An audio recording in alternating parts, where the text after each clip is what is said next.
Student loan repayments begin October 1st. Here's what you need to know.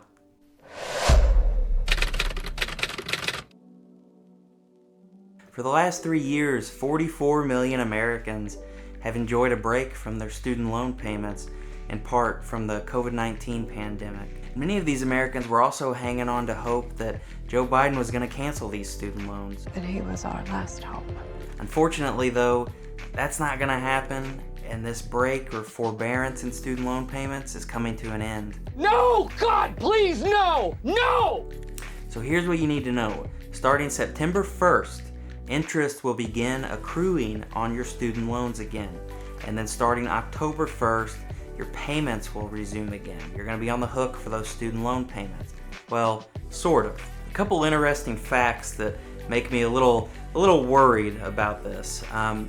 The average student loan balance is $41,000. There were some polls done, and almost half of Americans that have student loan debt say that they're not going to be able to afford to pay these back. 30% of borrowers don't even know when these payments are starting back up or who their loan service provider is. In my opinion, I think this is going to be a huge shock economically to both Americans that have student loan debt and to the economy as a whole. You know, many Americans are already struggling to keep a roof over their head, put food on the table, and you know, now for the last 3 years they haven't had to worry about these student loan payments, but now we're gonna add that back onto their plate, and I think for a lot of people it's gonna be the straw that broke the camel's back. And I'm not the only one that feels this way. There's a lot of experts that fear that the student loan repayment starting back up could be the catalyst that really sends us into a deep recession.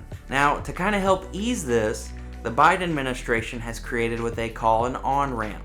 And so for the next 12 months, if you're unable to make these payments, you won't be penalized for these. They're not going to hurt your credit. But there is one important thing to note. Hold up. Wait a minute. And this is why I would advise, if you can make the payments, obviously you need to start making them. The interest will continue to accrue. So if you just decide not to make the payments over the next 12 months, let's say you have a loan balance of $15,000, you're going to have the interest accrue on that full $15,000 principal for the next 12 months. So your loan amount's actually going to increase. So if you can make the payments, do. But if you're really struggling, you're not able to make the payments, they have created this on-ramp to kind of help out with that a little bit.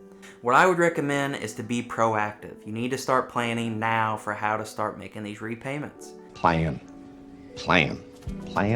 They do have what's called an IDR, or an income-driven repayment plan. Check with your servicing provider. They can help you sign up for these. These can help lower your monthly payments. Now, if you graduated from college after 2020 and you've never made a payment before, or if you just have forgotten in the last 3 years who your loan servicing provider is, make sure you figure that out and get logged onto the website so that you have access to the data that you need, how much money you owe, when your payment is going to be eventually due, and all those sorts of things. And like I said, they'll also have the information about how to sign up for these income relief programs. One thing to note, you know, some federal student loan servicers actually stopped servicing the federal student loans. FedLoan actually transferred 2 million people over to Mohila after the PHEAA decided to end its contract with the federal government. So make sure that you double check who your loan service provider actually is. Now, you should have received an email for that stuff, but a lot of emails end up in people's junk folders, so make sure you check that out. Junk. So that's kind of the lowdown on what's coming your way.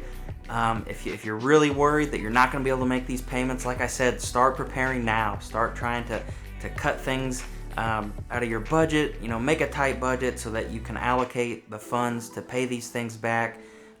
Because unfortunately, it doesn't sound like they're going to be canceled, and it does sound like they're going to be starting back up in October. As long as you're proactive and budgeting accordingly, you should be able to start incorporating these payments in. And like I said, if you really need to, you can take advantage of the 12-month on-ramp to kind of help get your feet underneath you a little bit to get ready for these things.